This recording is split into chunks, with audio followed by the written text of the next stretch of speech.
Bos días a todos. Quero informalos, en primeiro lugar, da situación clínica que está a vivir Galicia nesta pandemia do coronavirus. Neste momento, nos hospitais do Servicio Galego de Saúde, no conxunto de hospitais de Galicia, hai 596 persoas hospitalizadas, un 9,5% do total dos infectados. Hai 112 persoas que están nas unidades de cuidados intensivos, un 1,8%, cunha disminución con respecto ao día de onte do 2,61%, e en domicilio están 5.595 persoas que se atopan nos seus domicilios cun estado de saúde moi aceptable. Lamentablemente, registramos dende o día de onte 4 falecementos ata alcanzar unha cifra total en Galicia de falecementos de 448 persoas. 350 en hospitais e 98 en residencias da terceira idade. Esta é a situación que fai unhas horas trasladei os meus colegas presidentes autonómicos e, por suposto, o Goberno Central, o presidente e os 4 ministros, autoridades delegadas do mando único, nesta sexta conferencia de presidentes que acabamos de celebrar.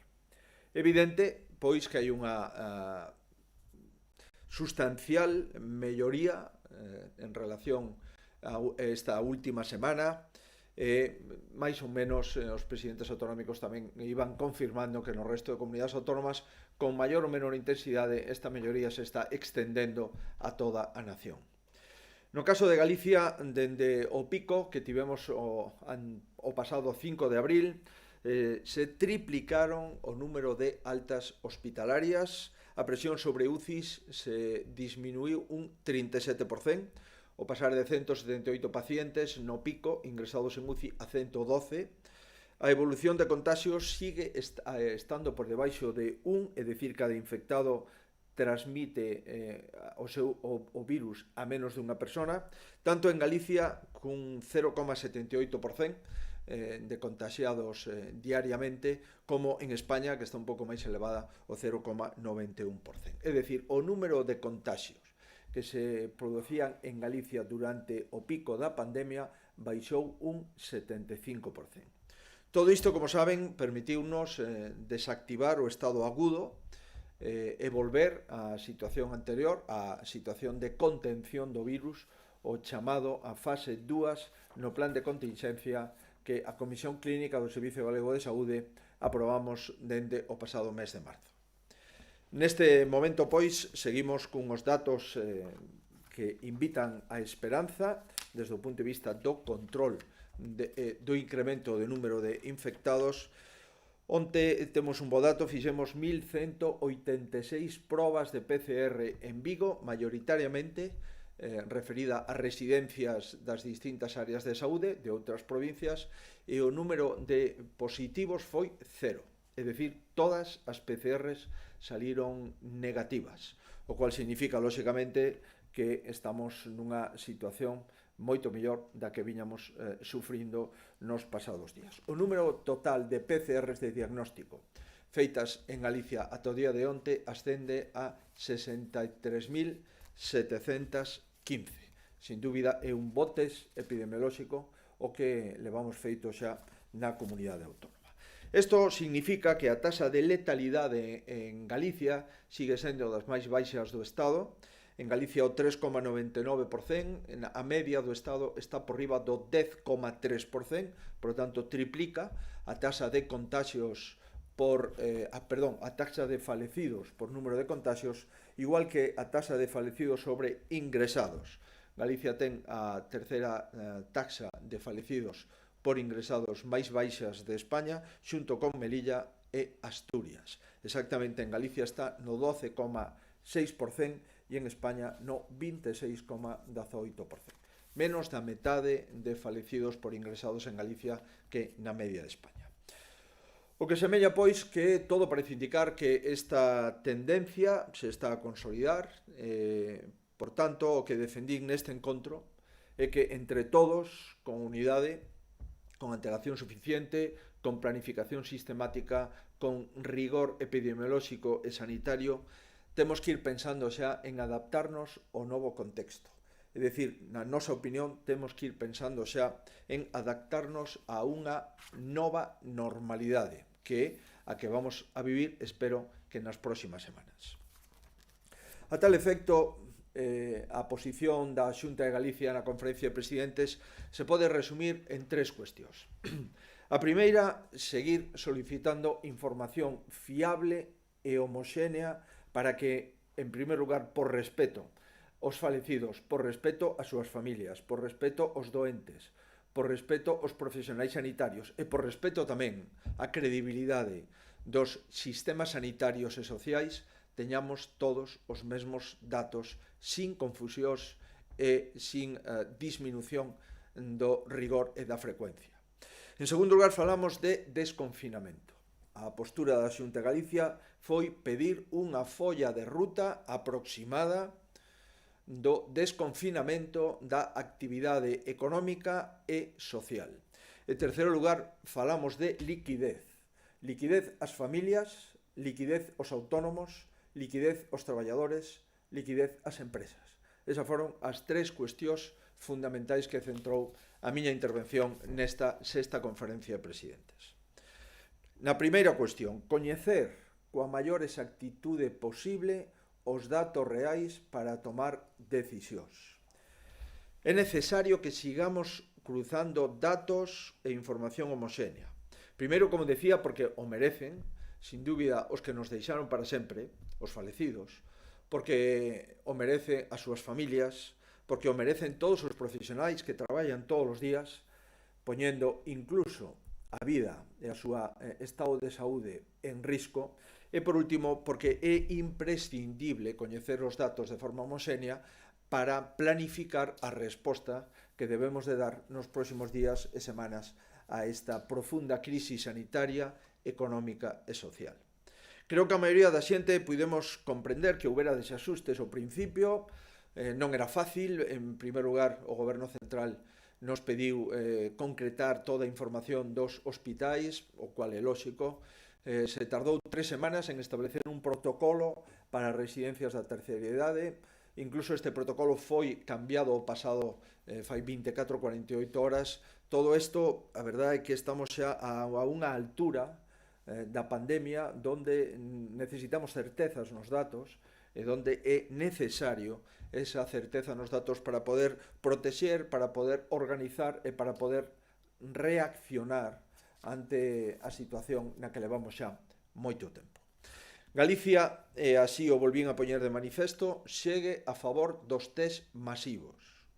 Xa levamos feito, como lles decía, 63.715 test, maioritariamente de PCR, é dicir, un test diagnóstico máis fino en todas as áreas de saúde de Galicia a data de onte.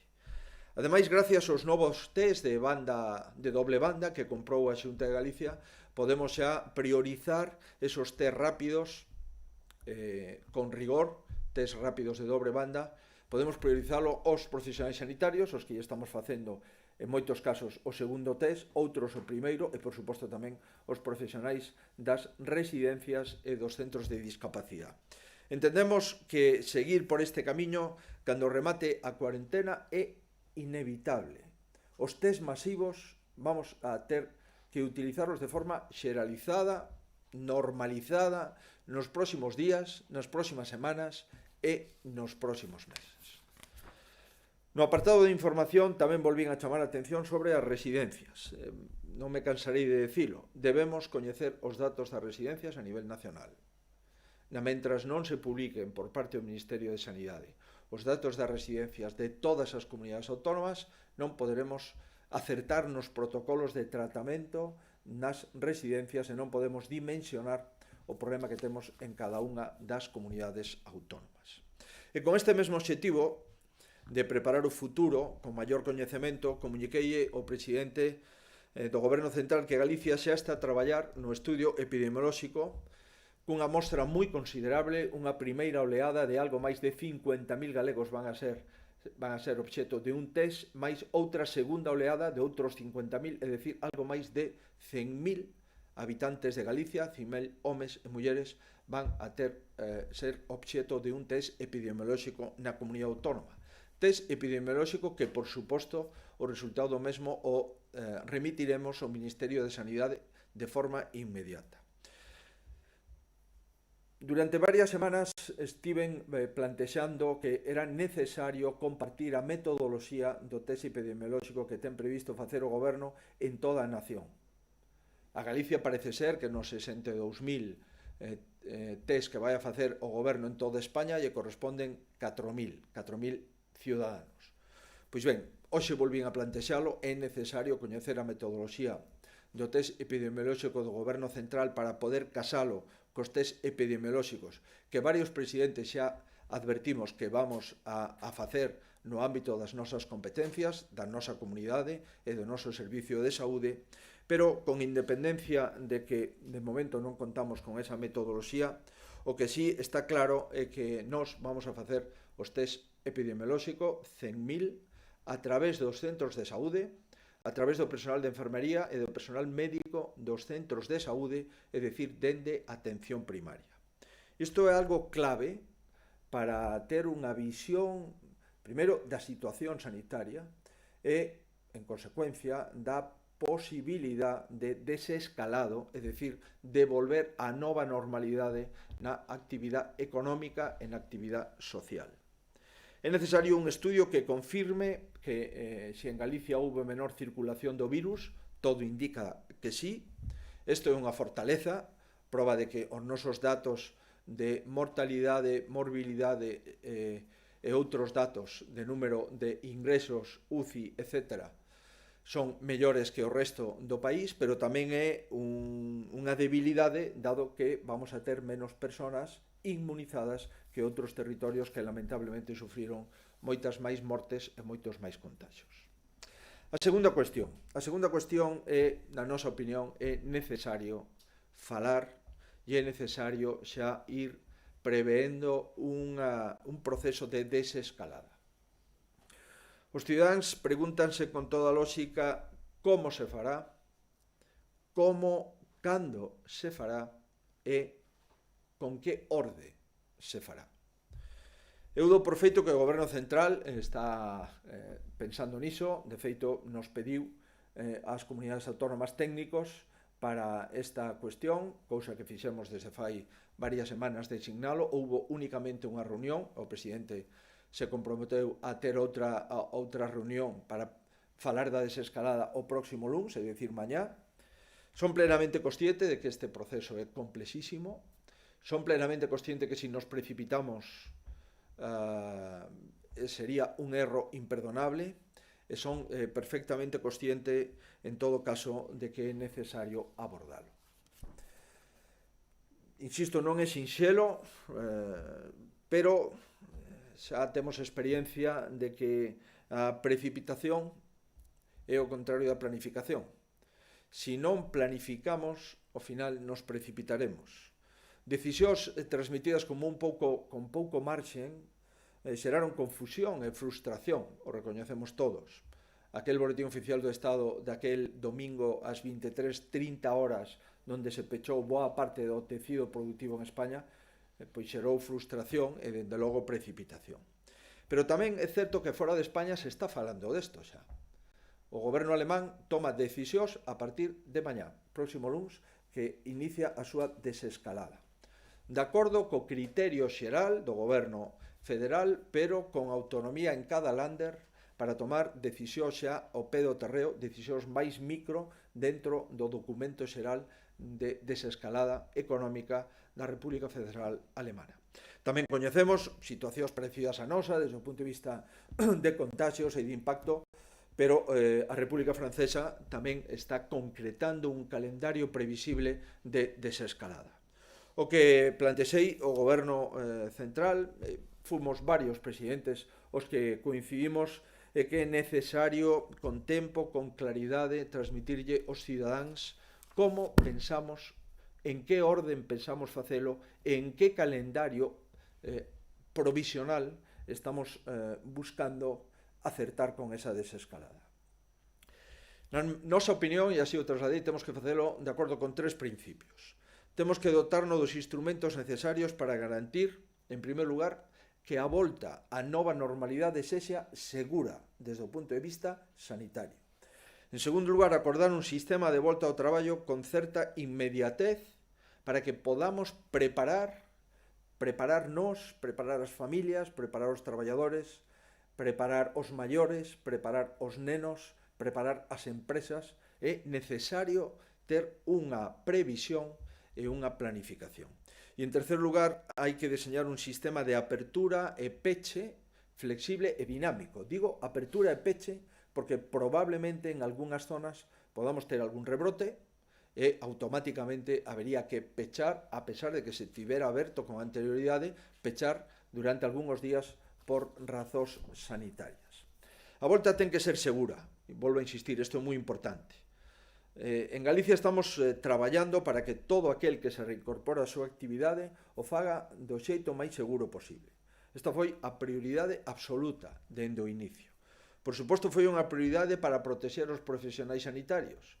Nos primeiros días tuvemos dificultades para protexelos, fomos mellorando e agora estamos investindo 500.000 mascarillas a semana só para protexer os profesionais sanitarios en Galicia. Protexer os traballadores das residencias e dos centros de discapacidade. Levamos investido 822.000 mascarillas para dotar as residencias de discapacidade e de maiores. Tamén aqueles concellos que non teñen capacidade de comprar mascarillas, tamén os axudamos e levamos repartidas máis de 500.000, 535.000. Son cifras moi importantes que son posibles grazas ao esforzo inxente que con máis ou menor intensidade é común a todas as administracións públicas. Eu agradezo o material aportado polo Goberno Central. Por exemplo, no caso de mascarillas, estamos en 1.636.500 mascarillas cirúrxicas, é dicir, o 10,6% do total de mascarillas que ten Galicia, e tamén me sinto moi orgulloso de empresas que doaron mascarillas con maior ou menor intensidade ao Servicio Galego de Saúde, tamén a Policía Nacional, a Guardia Civil, a Cruz Roxa, e tamén, por suposto, volvo a agradecer o apoio logístico en China da empresa multinacional galega Inditex, que foi clave para que, por exemplo, en Galicia o Servicio Galego de Saúde poidera trasladar á comunidade autónoma casi 14 millóns de mascarillas. Exactamente 13.844.000 mascarillas. O 10,6% do total de mascarillas non lo trasladou o Goberno Central, o 89,4% foi adquirido polo Servicio Galego de Saúde, eso sí, cun apoio logístico da referida empresa que foi clave para que poidamos utilizar esas mascarillas e ter un bo depósito de mascarillas para as próximas semanas.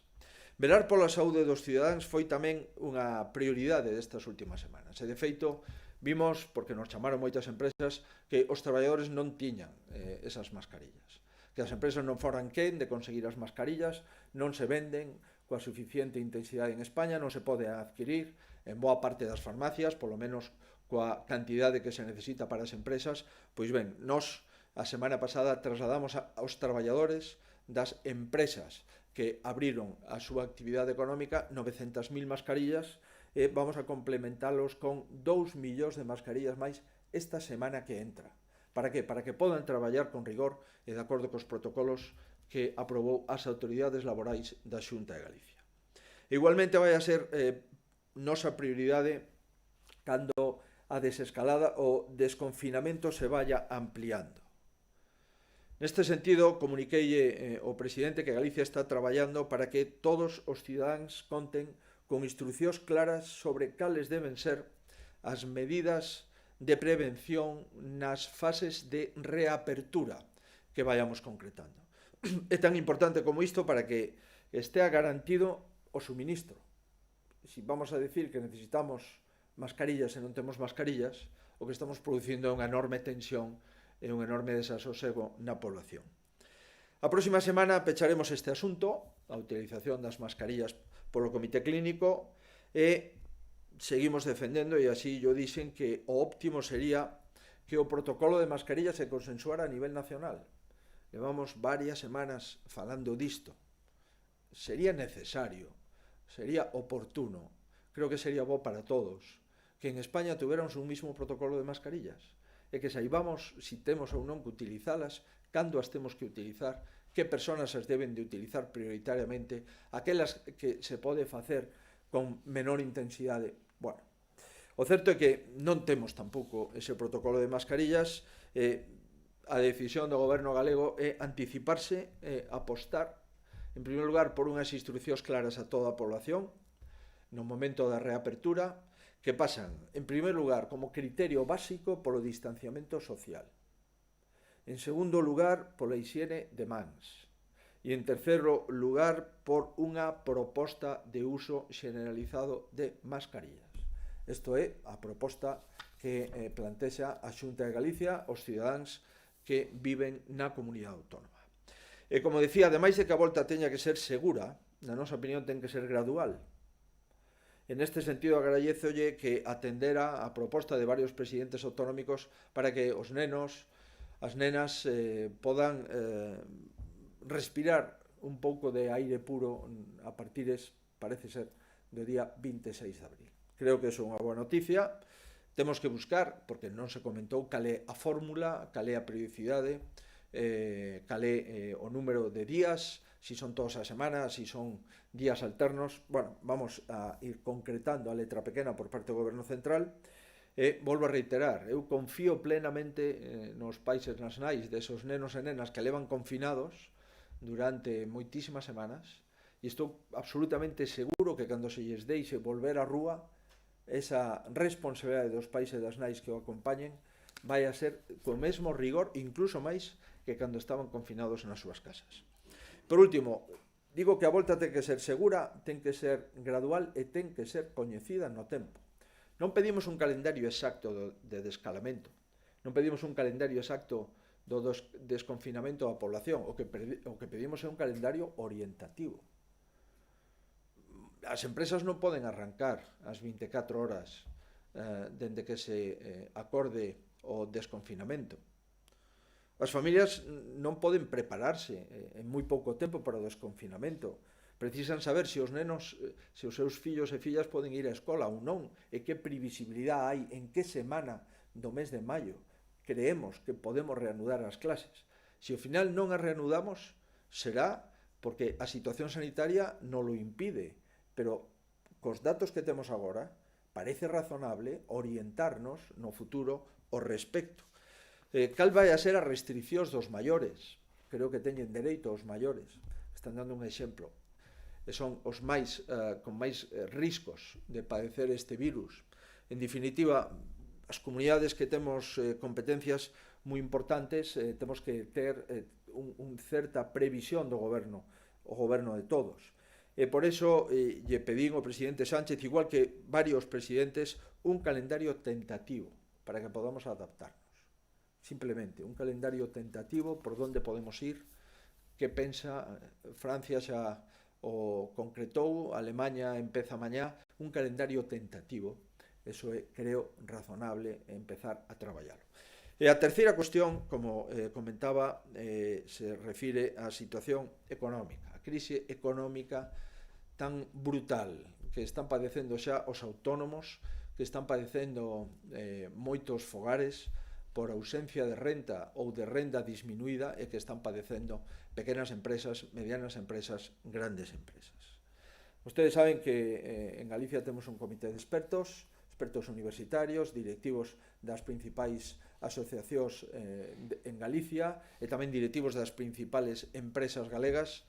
Bueno, nos lle adiantamos a través desta conferencia de presidentes algunhas cuestións relativas á liquidez das familias, a liquidez dos traballadores e das empresas. E esa liquidez exixe unha folla de ruta que este coordinada, que este determinada e que sexa responsable entre todas as administracións públicas. De xeito concreto, reiterelle que nos seguen a trasladar problemas no cobro dos traballadores acollidos aos ERTES. E é que a maioría dos traballadores aínda non cobraron dende o 15 de marzo. E isto, lóxicamente, empeza a preocupar. Tamén propuxen establecer un período transitorio porque moitas empresas que solicitaron o ERTE, sobre todo no sector industrial, ERTE por forza maior, cando se lle permita abrir non van a poder probablemente ofrecerlle traballo o 100% da plantilla ao día seguinte. Por tanto, debemos de pensar como pasamos do ERTE por forza maior ao ERTE por razóns económicas. E iso témolo que ter previsto para que esos traballadores podan seguir mantendo unha renda na mentras non poden ser incorporados ao 100% ás empresas. E volvín a recordarlle que todos indican que os créditos do ICO, o Instituto de Crédito Oficial do Goberno Central, non están chegando como nos gustaría a todos. Seguro que o Goberno Central ten interese de que cheguen rápido, pero de momento aínda non podemos considerar que están chegando coa rapidez que se necesita. E de xeito máis xeral, cos problemas de liquidez, lle plantexei unhas cuestións relativas á coordinación. Hai un desaxuste entre a concesión de préstamos a través dunha institución pública, normalmente a través do ICO se consigue un préstamo de ata 5 anos, e, sin embargo, se exixe que se paguen os impostos casi de forma inmediata ou con un retraso de semanas ou meses. Non ten ningún sentido que estemos pedindo un préstamo que teñamos que devolvelo a 5 anos, que ese préstamo non lo dé o goberno e a administración e que esa propia administración non teña en conta que os impostos é o primeiro que hai que aprazar para non utilizar parte do préstamo en pagar os impostos. Parece que isto é de sentido común. Tamén dimos a nosa opinión sobre a intensidade das medidas. No que ten que ver coas liñas financeiras, pensamos que o maior esforzo, reitero, debe facerse para garantir a liquidez das empresas a curto plazo, para evitar que o impacto inmediato que ten esta situación se converta nun problema máis grande, nun problema de insolvencia estructural. No que ten que ver co aprazamento de impostos, volvo a reiterar, pensamos que debería ter un maior alcance do que está definido actualmente. Entre outras cousas, volvo a reiterar porque non ten sentido pedir préstamos ao Goberno Central para pagar impostos ao Goberno Central. Isto, insisto, nos parece que debemos de replantexalo. Debemos orientar as medidas en España tamén tendo en conta cales son as medidas fiscais, as medidas tributarias, as medidas de pagamento dos nosos socios. Porque os traballadores, os autónomos, as empresas de España van a competir con traballadores autónomos e empresas do Reino Unido, de Francia e de Alemanha. Unha intervención máis limitada nas axudas á liquidez nas empresas españolas prexudicará os traballadores españois en relación cos traballadores alemáns ou os traballadores franceses ou británicos. E a tal efecto concretamos 4 propostas para finalizar. Primeiro, axilizar ao máximo os procedementos de devolución dos diferentes impostos. Si pagamos un imposto e nos sale a devolver, o lógico é que nos lo devolvan coa maior rapidez posible. Só a devolución do terceiro trimestre do IBE do ano 2019 suporía 400 millóns de euros de liquidez ás empresas galegas. En segundo lugar, axilizar ao máximo o pago de provedores. A Xunta de Galicia ten casi 5.000 provedores. Si todas as administracións públicas, concellos, Goberno Central, paga de forma rápida aos provedores, esos provedores non terán tantos problemas de liquidez. En terceiro lugar, diferir os prazos de presentación das declaracións de impostos con resultado a ingresar. Cando unha declaración sale a pagar, o lóxico é aprazar os pagamentos. E, por suposto, evitar autoliquidacións positivas que deriven de evolucións futuras. É dicir, cando unha autoliquidación sale a devolver, o que non ten sentido é facer esa liquidación e esperar a devolución, porque senón estamos prexudicando a liquidez e moito máis prexudicando a liquidez en relación con outras medidas de certa relaxación fiscal que gobernos europeos están garantindo ás empresas, que prácticamente se lles deixa ata o último trimestre do ano 2020 para pagar impostos, tanto as persoas físicas como as pequenas e medianas empresas, os autónomos e as grandes empresas. En fin, estas foron as tres preocupacións que trasladamos: información, información, test, test, test.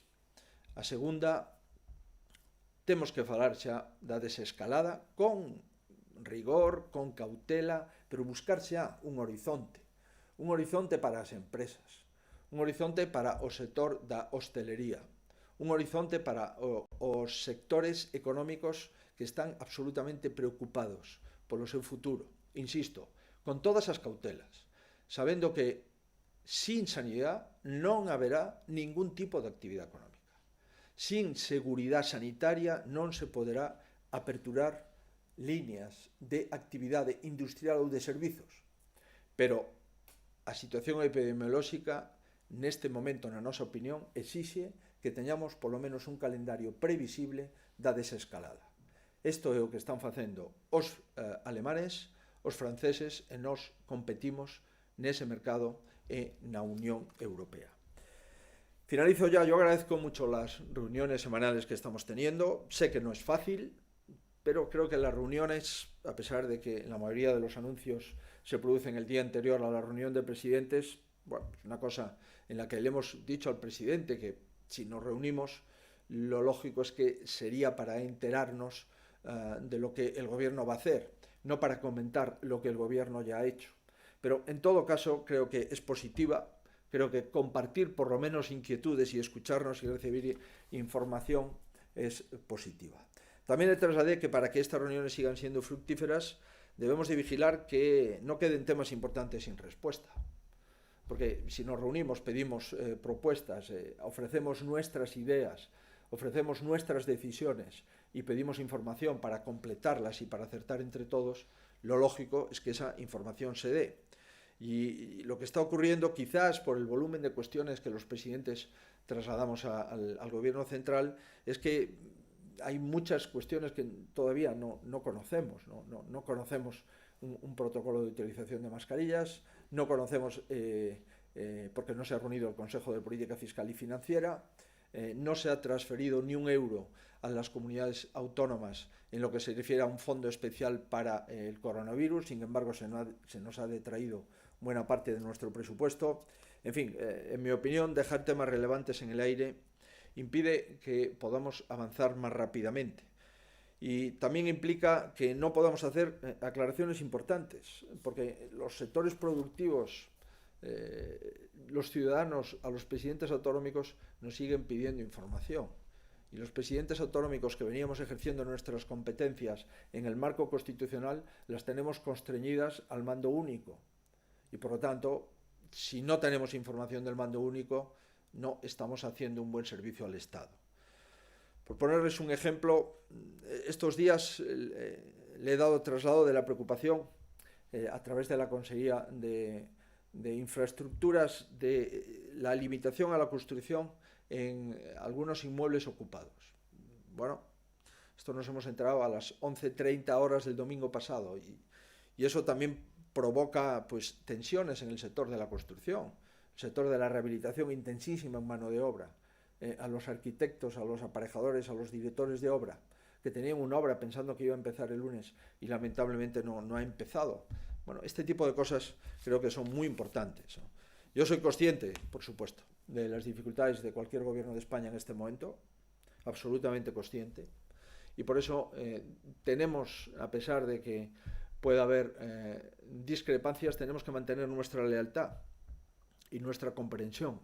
Y nosotros mantenemos la lealtad y la comprensión, pero también, lógicamente, damos nuestra opinión, porque aquellos que no den su opinión no creo que estén manteniendo ni la lealtad ni la comprensión. Hemos sido responsables en la asistencia sanitaria y lo seguimos siendo. Hemos sido responsables cuando no se nos ha podido facilitar el material para poder trabajar y hemos buscado en mercados muy lejanos ese material y la mayoría de comunidades autónomas nos hemos autoabastecido mayoritariamente. Hemos sido responsables en las residencias, no tenemos ayudas para la gestión de las residencias, la mayoría de ellas son residencias privadas, ni siquiera titularidad de las comunidades autónomas y sin embargo nos hemos hecho cargo de esa circunstancia. Galicia está y estará al frente en todo aquello que sea necesario para que los ciudadanos no les importe quién ejerza la competencia, sino que a los ciudadanos lo único que les importe es quién lo puede hacer bien o quién lo puede hacer mejor. Precisamente por eso he insistido en la necesidad, vuelvo a reiterar, de que los datos son fundamentales. De que los test masivos, cuantas más test hagan las comunidades autónomas, mejor. Cuantos más test hagan todos los servicios de salud a través de los centros de salud de primaria, mejor los médicos y el personal sanitario conocerá la situación de sus pacientes, de sus territorios, de sus ayuntamientos, de sus aldeas y de sus lugares. Es necesario que se nos informe de la capacidad de endeudamiento y presupuestaria que vamos a tener las comunidades autónomas. Estamos gastando todo lo que es necesario en la sanidad y en los servicios sociales. Y por consiguiente es necesario reunirse para ver cómo abordamos esto. Van a venir miles de millones de euros del Banco Central Europeo, del Banco de Inversiones. El jueves se reúnen los primeros ministros en la Comisión Europea. Necesitamos, lógicamente, que esos fondos europeos masivos que van a venir a los países tengan una referencia a los servicios que prestamos a las comunidades autónomas. Es importante que entre todos protejamos adecuadamente la salud, vuelvo a reiterar, sin salud no hay economía, pero si ordenamos y planificamos con criterios de salud, podrá ir habiendo paulatinamente economía, y es importante, insisto, preservar el bienestar social, y el bienestar social es bienestar económico. Y por consiguiente es importante para que lo que podamos hacer con coordinación y con la mínima base de confianza. Tenemos que seguir siendo optimistas. Si seguimos el ejemplo de la gente, vamos a ser optimistas en el futuro y, como saben, sempre digo o mesmo, sigámonos cuidando, síganse cuidando nas súas casas. Vamos a seguir traballando, todos xuntos. Moitísimas grazas. Quedo a disposición se hai preguntas dos medios de comunicación. Boas tardes, presidente. Cadena SER, a Sociedade Galega de Xerontoloxía asegura que nas residencias de maiores galegas se actuou tarde e mal. Fai vostede autocrítica da xestión da Xunta nas residencias durante esta crise? Creo que o máis importante é comparar cal é a situación das residencias en cada comunidade autónoma. Por iso o que pedimos son datos. Se non temos datos, a comparación non é unha comparación homoxénea. O que é evidente é que fomos, creo recordar, a primeira comunidade autónoma que creou as residencias integradas, medicalizadas nos servicios de saúde, e todas as residencias galegas, todas, públicas, privadas, concertadas, de iniciativa social, están tuteladas polas autoridades sanitarias. E a Sociedade de Xerontoloxía si dixo que os primeiros que se aceptaron e adoptaron esas medidas, creo, polo menos coa información que teño, refiren que un dos primeiros comunidades autónomas foi a Comunidade Autónoma Galega. Por suposto que manexear todos os problemas e todas as dificultades da residencia é moi difícil, moi complexo, nunca se fixo. E por suposto que seguro que tuvemos bolsas de ineficiencia, sobre todo ao principio. Temos preto do 50% de maiores con test nas residencias, como decía onte, só na área de Vigo, onde temos a maior máquina de PCR, fixemos 1.186 test e todos salieron negativos, é dicir, sin contagio. Eso dá lugar a unha certa esperanza presente e sobre todo para o futuro.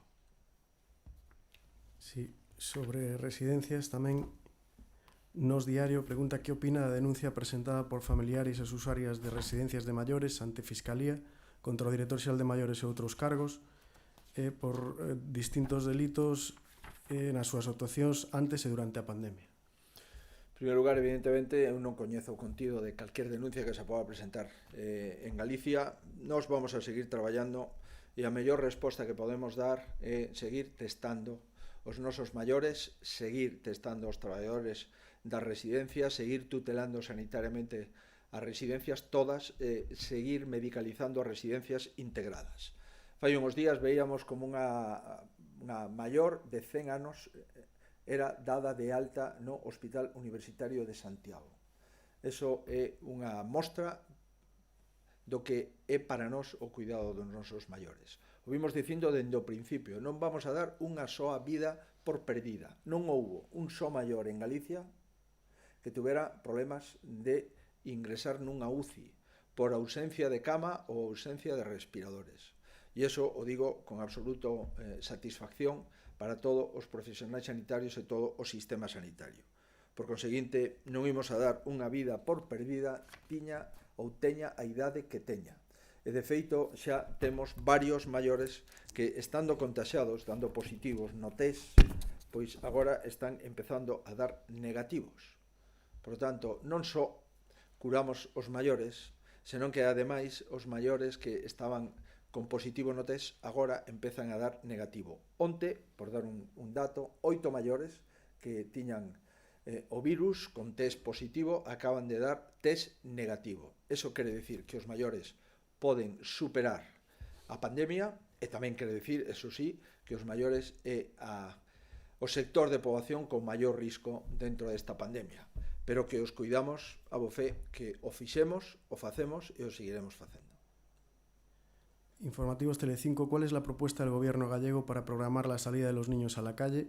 ¿De qué forma y qué grupo de edad podrá salir?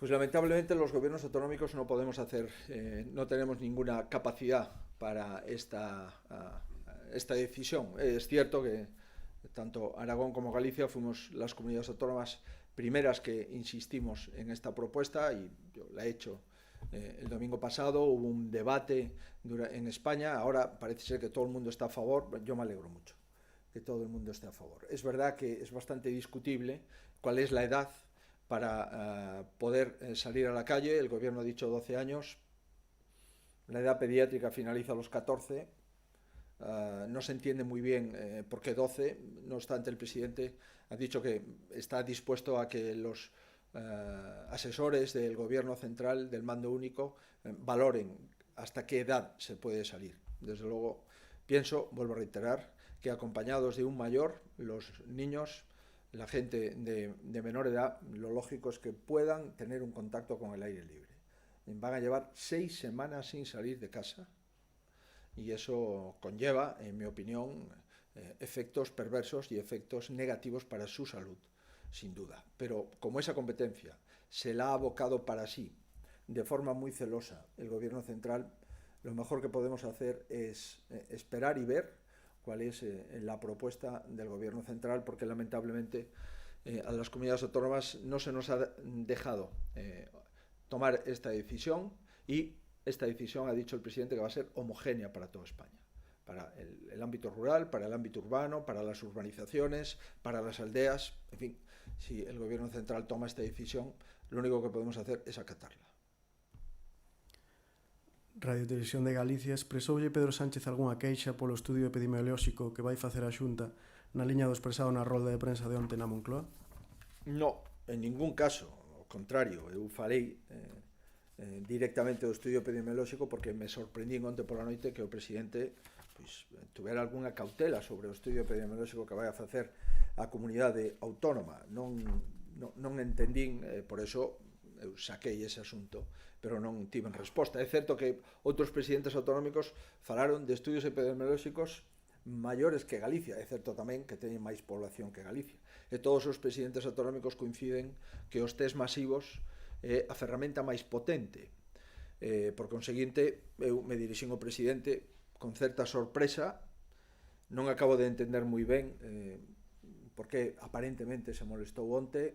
Bueno, ao final o importante é que Galicia vai a facer ese estudio epidemiolóxico, que vamos a poñer a disposición do Ministerio de Sanidade, que vamos a testar en 2 olas 50.000 máis 50.000 galegos e galegas, que o van a facer non ningunha empresa, senón os profesionais de atención primaria, a enfermería e o personal médico de atención primaria, e que isto nos vai a permitir ter unha idea de como estamos desde o punto de vista de poder recobrar actividade económica de forma paulatina, e tamén unha idea fundamental, que é como está o cupo sanitario de cartillas de cada médico desde o punto de vista do virus de cada un dos seus pacientes.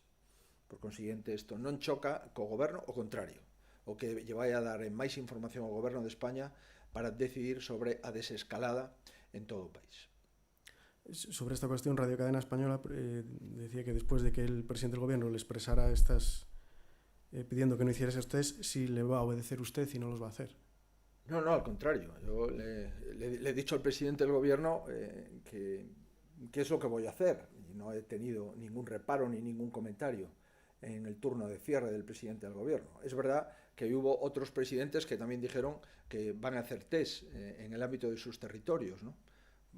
Bueno, yo creo que lo que ha habido es una mala interpretación del presidente del gobierno ayer, y hoy nadie discute que los presidentes autonómicos no solamente debemos de hacer test, sino que lo lógico es, si tenemos test disponibles, además de diagnosticar de forma fina, con doble test si es posible, y en todo caso uno de ellos PCR, a todas las personas que lo necesiten, además de eso, tenemos que estudiar cuál es la situación epidemiológica de nuestra comunidad autónoma. Si no, ¿cómo vamos a decidir las medidas económicas? No tiene ningún sentido. Y además el desconfinamiento, lo lógico en España es que se haga por territorios y que en función del estudio epidemiológico de cada territorio el desconfinamiento pueda ser distinto. Si no sabemos y no tenemos una información muy potente de la situación epidemiológica de cada territorio, vamos simplemente a improvisar en cuanto al desescalado. Improvisar puede ser posponer el desescalado durante semanas, mientras otros países con situaciones epidemiológicas similares ya están empezando con distanciamiento social, con higiene de manos y con mascarilla, empezando a trabajar, o puede ser abrir de forma abrupta algunos territorios que epidemiológicamente no tiene sentido porque el virus está circulando de una forma intensa, ¿no? Por consiguiente, el test epidemiológico es algo que debemos de hacer todos, sumar al del gobierno central todos los que hagamos a las comunidades autónomas. Si es posible, con la misma metodología, por eso lo he pedido, no la tengo. Llevo 3 semanas pidiendo la metodología para el test epidemiológico. Si es posible que llegue la semana que viene, la haremos con esa metodología.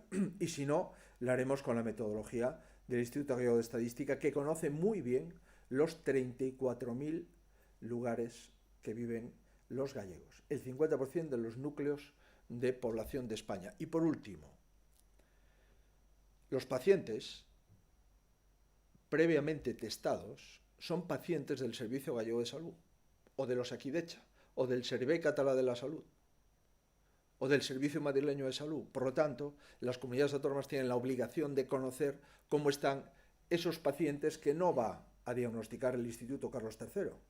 El Instituto Carlos III, que depende del Ministerio de Sanidad, no va a atender a los 47 millones de españoles. No, lo van a atender los hospitales y los centros de salud de cada servicio de salud. Por consiguiente, dejemos y apoyemos a los servicios de salud que hagan test masivos a la población con una planificación epidemiológica correcta y compacta.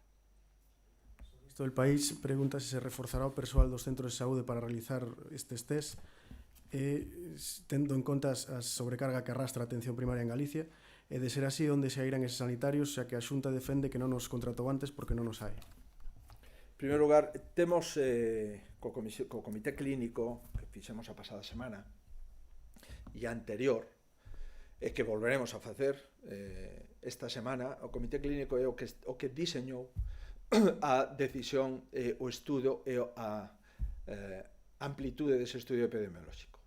Contamos con máis de 1.000 centros de saúde. E, por conseguinte, o número de test epidemiolóxicos por población é algo asumible dentro das capacidades instaladas nos centros de atención primaria. En segundo lugar, de momento hai unha menor frecuentación non só aos hospitales, sino a atención primaria de pacientes. A maioría deles, boa parte deles, estamos atendendo a través do sistema Telea. Máis de 3.000 personas están monitorizadas mediante un sistema informático telefónico. Outras personas se atenden por seu médico a través do teléfono. O prioritario neste momento é que os médicos e a enfermería podan facer test aos seus pacientes. Si dividimos o número de test nos máis de 1.000 centros de saúde, o traballo que plantexamos é un traballo absolutamente executable. En o caso, por suposto, de que fora necesario ampliar algunha plantilla en algún centro de saúde, por suposto que faríamos esa ampliación de plantilla, sobre todo se temos capacidade de contratar a persoas disponibles sanitarias para poder facer ese incremento de plantilla. Hai centenares de traballadores que contratamos dende a pandemia ata hoxe, centenares de traballadores que están traballando no Servicio Galego de Saúde e nas residencias da terceira idade. Tamén sobre o estudio, 4 Televisión pregunta cuándo arrancarán las llamadas, la recogida de muestras y cuándo estiman conocer los resultados. Nosotros pensamos que las llamadas pueden empezar a arrancar el viernes de la semana que viene, jueves-viernes de esta semana que entra. Entendemos que vamos a dar el diagnóstico a través de este test de anticuerpos completos. Vamos a dar un diagnóstico aproximado, dado que el test no es un test definitivo, necesita una PCR para un diagnóstico fino, pero para el estudio epidemiológico sí es suficiente. Lo vamos a dar entre las 24 y las 48 horas, una vez realizada la punción capilar a cada ciudadano, y se le va a hacer un llamamiento telefónico a cada ciudadano para que se venga al centro de salud, y después una llamada telefónica también para dar el resultado. En el caso de que en la muestra aparezcan personas que están confinadas en sus casas, lo que haremos será desplazar a sus casas y hacerles la punción capilar a esas personas. Entendemos que en un plazo entre 8 y 10 días, a partir del viernes de la semana que viene, tendremos resultados de los 50.000 primeros test que va a realizar el Servicio Gallego de Salud. Entre 8 y 10 días a partir del viernes de la próxima semana. E unha máis sobre test, La Voz de Galicia pregunta se hai algún plan para intensificalos entre o persoal sanitario que utilizou as mascarillas defectuosas. Sin duda. É certo que recibimos unha mala noticia por parte do Ministerio de Sanidade. Fomos notificados de que había unha partida de mascarillas que entregara o Goberno Central. Supoño que a todas as comunidades autónomas, dende logo a Galicia sí, e o que fixemos foi activar a través das xerencias e informar aqueles servicios que entendíamos tiñan esas mascarillas que resultaron finalmente defectuosas porque non tiñan as propiedades para poder ser utilizadas en algúns servicios críticos como as UCIs. De inmediato procedemos a retirada das mascarillas, comprendemos a dificultade do Goberno Central para poder testar todo o material, a comprendemos, pero realmente nos amolou dunha forma importante ter que notificar este contratempo, e o que fixemos foi citar os profesionais para, coa máxima prioridade, facer esos test. Creo recordar que na área de Ourense se fixeron onte, vamos a seguir mirando con exactitude, espero que entre onte, sábado e o luns podamos testar a todas as persoas que utilizaron esas mascarillas. Por suposto, pedimos disculpas a estes profesionais en nome da Xunta, con independencia de que esas mascarillas non foran adquiridas pola comunidade autónoma. Creo que dá igual quen as adquirira, o importante é testar os profesionais que as utilizaron. Faro de Vigo, el presidente del gobierno está de acuerdo en una desescalada diferente en función de cada territorio. ¿Cree que Galicia, tras haber superado la fase aguda, debe ser una de las primeras comunidades en la que se levanten las restricciones? Sí, el presidente ha venido diciendo desde hace tiempo que está de acuerdo en que la desescalada no tenga que ser homogénea. Los criterios de desescalada, en mi opinión, sí deben de ser homogéneos, pero la situación epidemiológica de cada territorio, al no ser igual e idéntica, cuando aplicamos los mismos criterios en territorios distintos, da resultados distintos. Por lo tanto, yo le he entendido al presidente que está a favor de que la desescalada no se haga de forma mimética en todos los territorios, en todos los ayuntamientos, en todas las provincias y en todas las comunidades autónomas de España. Por consiguiente, creo que eso es lo lógico y nosotros apoyamos esa decisión si es que al final se confirma. Sobre la situación de Galicia, yo no me voy a pronunciar mientras no tenga la primera oleada de test epidemiológicos. Si lo que estamos viendo es que el virus ha circulado poco en Galicia, lo lógico es que podamos ir abriendo paulatinamente determinados sectores económicos. Si lo que estamos viendo es que ese virus no es un virus que sigue circulando muy activo en la comunidad, la disminución de posibilidades de contagio va a ser pequeña y por lo tanto nos parece que sería razonable el valorar un incremento de la actividad económica paulatina en Galicia. Eso sí, con las máximas protecciones y con la máxima seguridad, sabiendo que si detectamos a una persona que siendo hoy negativa en un test, en los próximos días tenga sintomatología, la tenemos que volver a testar, tenemos que confinarla, conocer cuáles son sus contactos en los últimos días y llamar a esos contactos y hacerles test, y si en alguno da positivo, confinar también a esos contactos. Y ese es el trabajo que vamos a tener en las próximas semanas, meses, y no sabemos si en el próximo año también. Y por lo tanto tenemos que ser ágiles y tenemos que adoptar esas decisiones. Test epidemiológicos grandes, desescalada, alemanes, franceses, en España, y eso sí, la prioridad absoluta es el control diario de los trabajadores que acudan a sus centros de trabajo para que no contagien a nadie en el caso de que devengan positivos. Y por último, tener algo muy previsto, que las posibilidades de rebrote son posibilidades ciertas.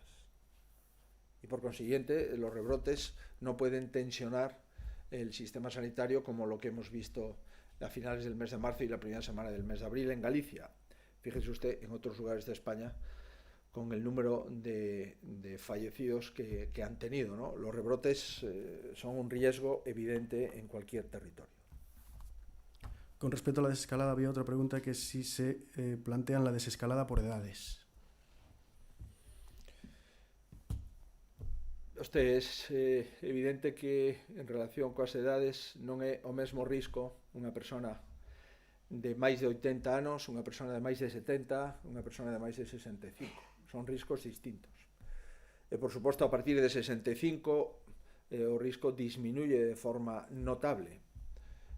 Canto máis xoven, menos risco de contraer o virus, e, aínda que se contrae o virus, menos risco de unha afectación determinante á saúde. Por tanto, a idade é un factor importante na desescalada. Na miña opinión, sí. Por iso o estudio epidemiolóxico, o Instituto Galego de Estatística, ademais de facer un número, unha mostra potentísima, está vendo as cidades e está vendo as comarcas, e o vamos a facer, se está plantexando por idade e por sexo. Home, muller, idade, territorio. Está claro que os homes teñen máis sensibilidade, polo menos cos 63.000 test que xa fixemos a enfermedade, e está claro que as persoas maiores teñen maior fragilidade e maior facilidade para ser infectadas. Por lo tanto, idade, sexo e territorio nos parece fundamental no estudio epidemiolóxico, e na miña opinión teñen que ser vectores importantes na desescalada económica que esperemos podamos abordar nas próximas semanas. Europa Press, ¿qué le parece el anuncio por parte de Sánchez de la transferencia de 14.000 millones a las comunidades autónomas? ¿Sabe cuánto corresponde a Galicia y a qué se destinará? Sí, eso, o presidente o que trasladou é que vai a dar liquidez ás comunidades autónomas, pero desos 14.000 millóns de euros non hai nada novo. Son o diñeiro que tiñamos que recibir pola liquidación do ano 2018, a diferencia entre a recaudación de IBE e de imposto da renta, pois sale a devolver a comunidades autónomas, e o que vai a facer é anticipar esa devolución a este mes de maio. De momento non a recibimos.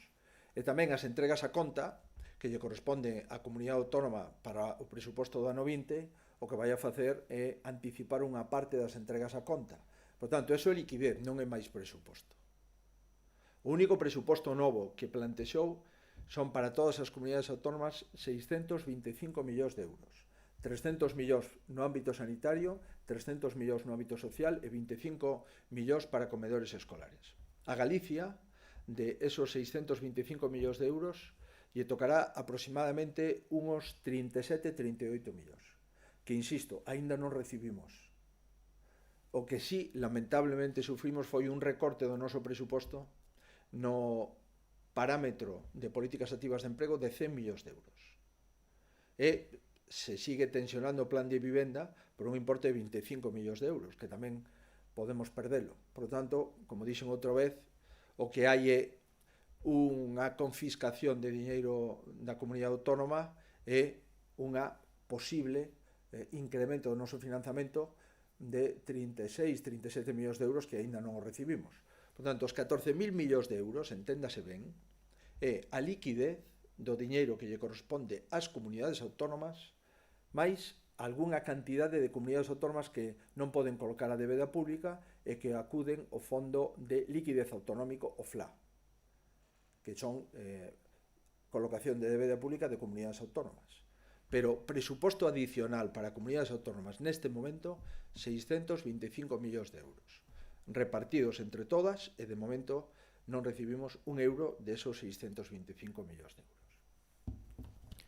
El diario.es refírese a unha carta da Conselleira de Vivenda e pregunta se coincide vostede en que a paralización dos desaufizamentos durante a pandemia xeran inseguridade xurídica e prexudican aos propietarios e tendo en conta que na carta se fala de 75.000 familias que van precisar esa axuda, o que significa o 52% dos fogares galegos en alugueiro, se o cálculo da Xunta é que unha de cada dúas familias galegas non van poder pagar a mensualidade do alugueiro. Nos levamos desde fai tempo dicindo que co diñeiro do plan de vivenda, que son 23 millóns de euros, se poden mobilizar 3.500 postos de traballo. Levamos dicindo desde fai tempo que todos os arquitectos técnicos en Galicia, máis as pequenas empresas de rehabilitación nos están pedindo que executamos o plan de vivenda. E o único que plantexamos é que o programa de axuda de aluguer non se pode financiar co plan de vivenda. En ningún caso nos cuestionamos nin plantexamos que se procedan aos desahucios, para nada. Non ten nada que ver unha cousa con outra. E, de feito, a literalidade da carta que remitimos así o acredita. As comunidades autónomas, se vamos a xestionar esas axudas que dice o Goberno Central para alugueiro, o lógico é que nos doten de ese diñeiro para poder xestionalas. Pero, insisto, nos para nada nos pronunciamos sobre desafiuzamentos ou sobre outras circunstancias na que podan estar incursos arrendatarios que teñen dificultades de renta.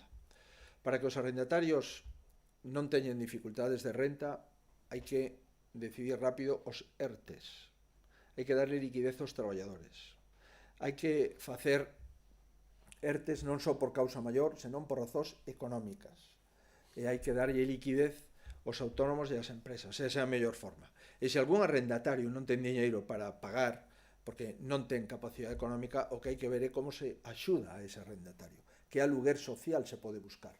Pero que non ten ningún sentido é quitar todo o diñeiro para crear emprego a moitísimas familias, 3.500 o plan de vivenda, para subvencionar unha renda de aluguer que decide o Goberno Central e que despois non financia, senón que temos que financiar as comunidades autónomas.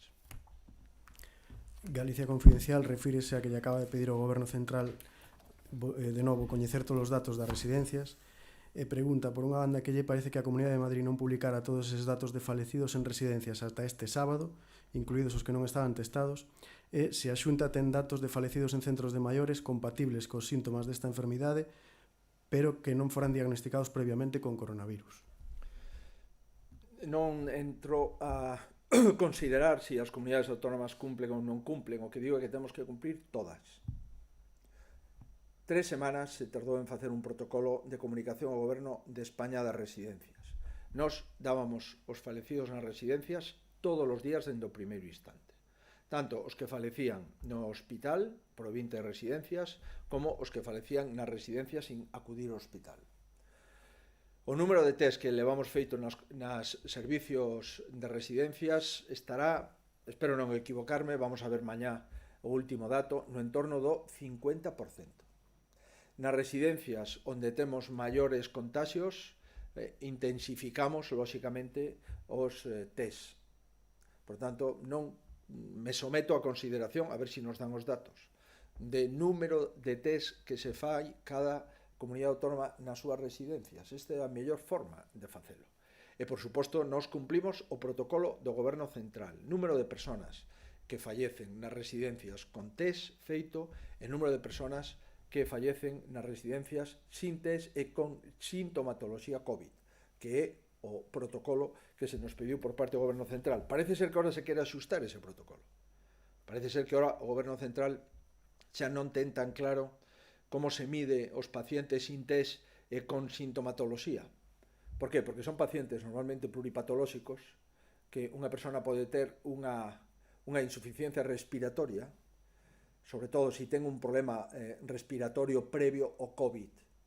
E, de feito, aínda que teña o COVID ou non o teña, esa insuficiencia respiratoria sí que é determinante ou pode ser reflectida por parte dese paciente. Por lo tanto, nos o que facemos é encher o protocolo que se nos pide por parte do Goberno Central e antes do protocolo dar os datos de todos os días. Todos debemos de cumprir o protocolo, insisto, sexa quen sexa a comunidade autónoma, e se algunha vez Galicia cometeu algún erro, pois evidentemente o ten que subsanar en horas, porque eso é o compromiso que temos entre todos, por respeto, como digo, aos falecidos e por respeto ás súas familias. ABC quere saber como será o uso generalizado de mascarillas en Galicia, si serán obrigatorias para toda a poboación e de que tipo serán as máscaras. Vamos a decidir, efectivamente. O que sí temos claro é que nos vamos a aconsellar o uso masivo de mascarillas. Por qué? En primer lugar, porque en ausencia de protocolo un ten que tomar decisións. Non hai protocolo para España. Eu non sería partidario de cada comunidade autónoma faga o que lle peten as mascarillas, pero dado que aquí non hai unha regla, pois lamentablemente cada comunidade ten que facer o que considere máis oportuno. Nós sí vamos a propoñer a utilización das mascarillas. Por qué? En primer lugar, porque cando unha persoa empeza a salir da súa casa e vea como os seus veciños, os seus compañeros de traballo ou calquera outra persona que aparece pola rúa ven cunha mascarilla, automáticamente vai a extremar as súas conductas e o seu comportamento. Por tanto, a mascarilla social, que nos recorda que estamos todavía nunha fase de pandemia, que nos recorda de que hai un virus que non temos tratamento definitivo contra el e que, por suposto, tampouco temos vacina eficaz, nos vai a provocar un distanciamento social, que é a medida máis importante, máis unha hixiene constante e continua das mans, que é a segunda medida máis importante. Como vamos a facer? Pois, en primeiro lugar, falando cos farmacéuticos, a ver se teñen capacidade ou non de conseguir unha provisión de mascarillas. Como vamos a facer? Acabamos de pedir na reunión da Conferencia de Presidentes unha baixada do IVE nas mascarillas. Si vamos a utilizar millóns de mascarillas en Galicia, xa se utilizamos. 2 millóns de mascarillas llevamos a entregar ás empresas a precio de coste para protexer os seus traballadores na próxima semana. 900.000 mascarillas entregamos ás empresas dos últimos 4 días. Medio millón de mascarillas utilizamos semanalmente os servicios de saúde. Máis de medio millón de mascarillas lle facilitamos aos concellos que aqueles que non teñen capacidade de mercar, pois o lóxico é que o IVE do 21% baixe o IVE reducido. E o propuxemos ao presidente, no meu caso, e despois varios presidentes autonómicos, abundamos nesta proposta. Por tanto, baixar o coste das mascarillas, porque vai a ser un produto que vamos a utilizar nos próximos meses con enorme intensidade.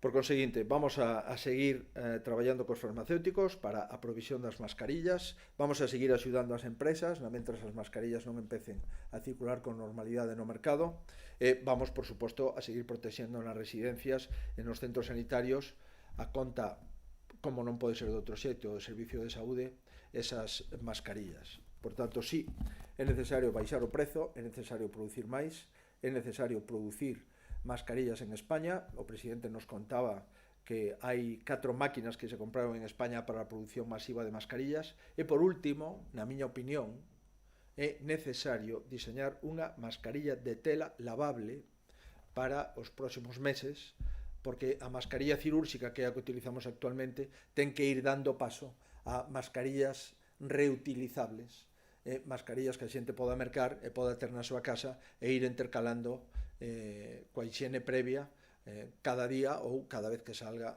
do seu domicilio. Pues moitísimas gracias a todos.